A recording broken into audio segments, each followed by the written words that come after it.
15 తారీఖు లోపల. ఇంకొక 8,000 కోట్లు ఉంటే ఈయన కాంట్రాక్టర్లకు పెట్టిపోయిన అప్పులకు బిల్లులు కట్టాలి. ఆ బిల్లులు పక్కన పెట్టినా కూడా 9,000 కావాలి. 9,000కు నాకు 5,500 ఉన్నాయి. అందుకే ఓ నెల ఆశా వర్కర్లకు పెండింగ్ పెడితే, ఓ రోజు అంగన్వాడీ వర్కర్లకు పెండింగ్ పెడితే, ఓ రోజు షాదీ ముబారక్ పెండింగ్ పెడితే, ఓ రోజు కళ్యాణ లక్ష్మి పెండింగ్ పెడితే, అంటే ఓ నెల పాల పైసలు ఇచ్చి ఇంటికి రాయి, ఓ నెల ఇంటికి రాయి ఇచ్చేసి పిల్లల ఫీజులు బకాయిలు పెట్టి పిల్లల ఫీజులు ఒక నెల కట్టి ఇట్లా రొటేషన్ చేసే పనే జరుగుతుంది. ఇవన్నీ నేను చెప్తా, రాష్ట్రం దివాలా తీసిందని బయటికి చెప్తావా నువ్వు అంటాడు. ఊపర్ శర్వాని అందరు పరిశాని. ఎన్ని రోజులు కప్పిపుచ్చుకోవాలి? క్యాన్సర్ ముదిరిపోతుంటే నేను బాగున్నా, కండలు తిరిగినా, నాకు 6 ప్యాక్ ఉందని ఎన్ని రోజులు అబద్ధం చెప్పాలి నేను? మీరు చెప్పండి.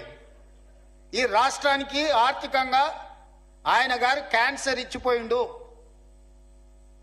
ఆ క్యాన్సర్ నుంచి నేను కోలుకొని దాన్ని ఏదో రకంగా ఆరోగ్యం సాధించి దీన్ని ముందుకు తీసుకెళ్లాలనే ప్రయత్నం చేస్తుంటే నువ్వేం చేయలేదు, నువ్వు దిగిపో అంటాడు.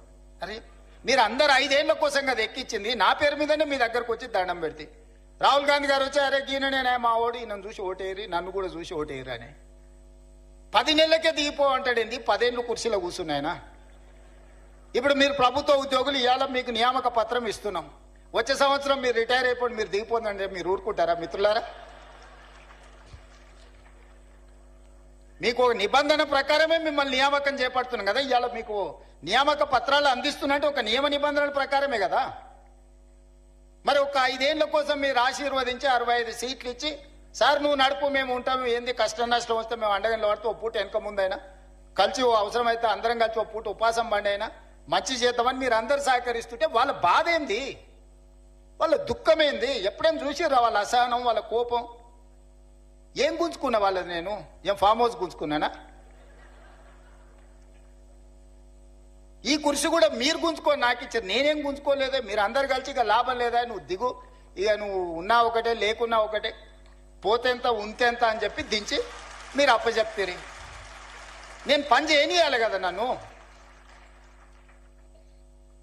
ఇప్పుడు నన్ను పని చేయనిస్తేనే కదా ఇవాళ వీడికి వచ్చి మీ ముందు నిలబడి మీ నియామక పత్రాలు ఇవ్వగలిగిన కదా. ఆయన 12 ఏళ్లలో చేసినట్టే నేనెందుకు చేయడానికి అవకాశం వస్తుండే? ఆయన పాలమూరు రంగారెడ్డి ఎత్తిపోతలు పూర్తి చేసి ఇవాళ నేను కొట్లాడాల్సిన అవసరం ఎందుకుంది? ఎస్ఎల్బిసి 2005-6లో మొదలుపెట్టింది, 2026 వచ్చిన పూర్తి చేయనందుకే కదా నేను మనం మొదలు పెడితే ప్రమాదం జరిగి 8 మంది ప్రాణాలు కోల్పోయినరు.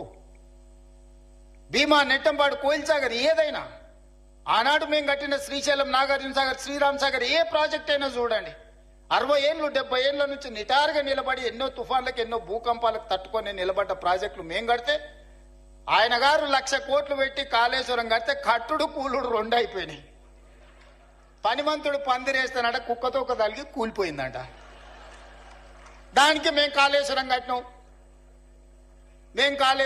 అది కాళేశ్వరం కాదురా నాయన, కూలేశ్వరం ఎప్పుడో కూలిపోయింది. ఆయన ఏ మాత్రం సిగ్గుపడకుండా అబద్ధాలు, మొత్తం ఫ్యామిలీ ప్యాకేజ్లో అబద్ధాలు మాట్లాడతారు.